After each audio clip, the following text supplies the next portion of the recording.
حضرت علی کرم اللہ وجہ بیٹھے ہوئے تھے تو ایک شخص تیزی سے بھاگتا ہوا قریب سے گزرا، تو علی نے کہا اے فلاں تجھے کیا ہوا ہے؟ کہنے کا یا علی میرا بھائی بالکل موت کے دروازے پہ ہے، ہی may die any moment،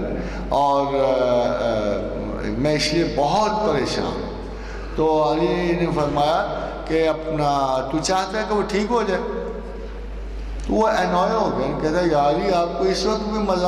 مذاق سوچا ہے، میں نہیں چاہوں گا کہ وہ ٹھیک ہو جائے۔ تو کہا پھر اس سے دعا کر۔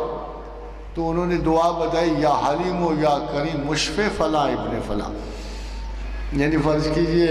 اگر میرا نام اور میرے باپ کا نام ہے تو اگر یا حلیم و یا کریم مشفع احمد رفیق ابن محمد امین، تو یہ اس طرح دعا کر تو انشاءاللہ ٹھیک ہو جائے۔ اور پھر وہ میراکلسلی وہ شخص ٹھیک ہو گیا۔ تو یہ دعا توفیقاً ہمارے پاس موجود ہے، یعنی کتابوں میں موجود ہے کہ انسان جو اللہ کے، اس سے دو باتیں ہیں جو سمجھ آتی ہیں۔ ایک تو اللہ کے جو اسماء حلیم و کریم ہیں یہ بیماریوں کی شفا پہ حکمران ہیں، اور تسبیح اس کی یہ ہے کہ لا الہ الا اللہ الحلیم الکریم، جب یہ پڑھے لا الہ الا اللہ الحلیم الکریم، اور یہ پڑھتے ہوئے اگر آپ زیادہ پڑھ رہے ہو تو اس کا ثواب یہ ہوگا کہ آپ کسی شخص کے لیے بھی یہ دعا مانگو گے یا حلیم و یا کریم مشفع فلاں ابن فلاں۔ مگر اس میں ایک ایکسیپشن، بعض اوقات شفا جو ہے ضروری نہیں کہ وہ شفا میں ہو، بلکہ بعض اوقات موت میں شفا ہوتی۔ میرے پاس ایک اور صاحب آئے، انہوں نے کہا جی میری والدہ بہت سخت بیمار ہیں اور 20 سال ان کو کینسر کو ہو گئے ہیں، اور اب مجھے ہی اٹھانا پڑتا ہے، تو وہ میری ماں ہے مجھے ہی دھلانا پڑتا ہے، تو بعض اوقات مجھے بے بسی سے، وہ بیچارہ اس وقت بھی رونا شروع ہو گیا۔ تو میں نے اسے پھر یہی دعا دی، اور میں نے کہا مگر اتنا بات یاد رکھنا کبھی موت ہی شفا ہوتی ہے۔ تو وہ 2 دن کے بعد آیا اور وہ کہنے لگا میری ماں فوت ہو گئی ہیں، اینڈ آئی فیل ویری ریلیوڈ، یہ اس نے ساتھ کہا آئی فیل ویری ریلیوڈ کہ اللہ تعالیٰ نے ایک مسلسل اذیت کی کیفیت سے اٹھا لیا۔ تو یہ دعا ایک ایسی عجیب و غریب دعا ہے، اور اس کی اتھارٹی اور سند موجود ہے، حسن حسین میں موجود ہے۔ شیخ محمد بن عبد الرحمن الجزری نے جو حدیث مرتب کی اور دعاؤں کی کتاب مرتب کی، حسن حسین اس میں موجود ہے۔ تو یہ دعا اتنی کارگر ہے کہ میں اس کی تعریف کیے بغیر نہیں رہ سکتا۔ تو میرا تو خیال یہ ہے کہ آپ اس کو حرز جان کر لیں، اور جب وہ اس کو پڑھایا گیا تو ایک کو 3-4 دن کے بعد انہوں نے وہاں انگلینڈ سے مجھے کہا کہ جی بچے نے آنکھ کھول دی،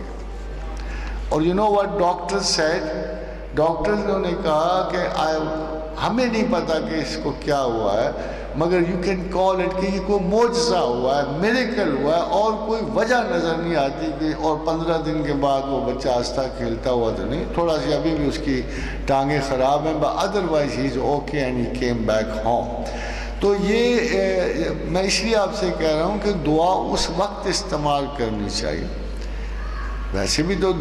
دعا میں بھی تو خدا کا حکم ہی اثر کرے گا نا، جب بھی آپ دعا مانگو گے تو آپ اللہ سے اس کی، جیسے اسأل اللہ العظیم رب العرش العظیم یشفیہ کا، ہم دل میں بھی دعا مانگیں یا اللہ ہمارے مریض کو شفا بخش دے، مگر جب ڈاکٹروں کی وہ کارستانیاں ختم ہو جائیں گی، ان کی حکمتیں ختم ہو جائیں گی، اور جو خداوند کریم نے انسان کو عطا کیا ہے جب وہ ختم ہو جائے گا، تب آپ کا حق ہے کہ آپ خدا سے ایسی چیز طلب کریں جو کسی کی شفا کا باعث ہو۔ اللہ تعالیٰ نے یہ عنایت کی ہے، جیسے اس نے کہا یؤتی الحکمۃ من یشاء، کہ میں نے حکمت عطا کی، ومن یؤت الحکمۃ فقد اوتی خیرا کثیرا، اور جسے میں نے حکمت عطا کی اسے خیر کثیر عطا کر دی۔ وما یذکر الا اولو الالباب، مگر اہل عقل کے سوا اسے یاد کون کرتا؟ خادم حضرات اس نے یہ نہیں کہا کہ احمق لوگ مجھے یاد کرتے ہیں، جو سمجھدار لوگ ہیں، جو جاننے والے ہیں، جن کو پتہ ہے کہ ہر چیز کا انجام جو ہے، ان تھریڈز کا انجام جو ہے، ان کی انگلیاں اس دستے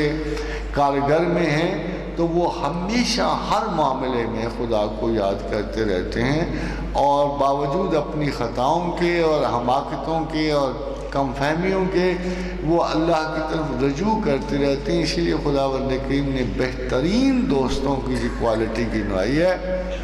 وہ شاید نمازیں پڑھنی نہیں اتنی، مگر ایک بہت بڑی کوالٹی جو گنائی ہے کہ انہو اواب حلیم، کہ وہ ہمیشہ پیچھے مڑ کے دیکھتا تھا، اپنی ہر چیز میں وہ خدا کو کنسلٹ کرتا تھا کہ اللہ آپ کیا کہتے ہو، آپ کا حکم کیا ہے، آپ کی مرضی کیا ہے، آپ سے دعا مانگ رہا ہوں، آپ سے طلب کر رہا ہوں، آپ ہی انجام کار ہر چیز کو رواں کرنے والے ہو، ہر چیز کی روک تھام آپ ہی کرنے والے ہو. جیسے خدا نے کہا کہ زمین و آسمان میں نے ایک اندازے سے بنائے ہیں اور یہ ٹل نہیں سکتے، اور اگر یہ ٹل جائیں نا تو پھر ہمارے سوا ان کو تھامنے والا بھی کوئی نہیں ہے. تو یہ انداز فکر ہوگا تو خدا آپ کے بہت قریب ہوگا.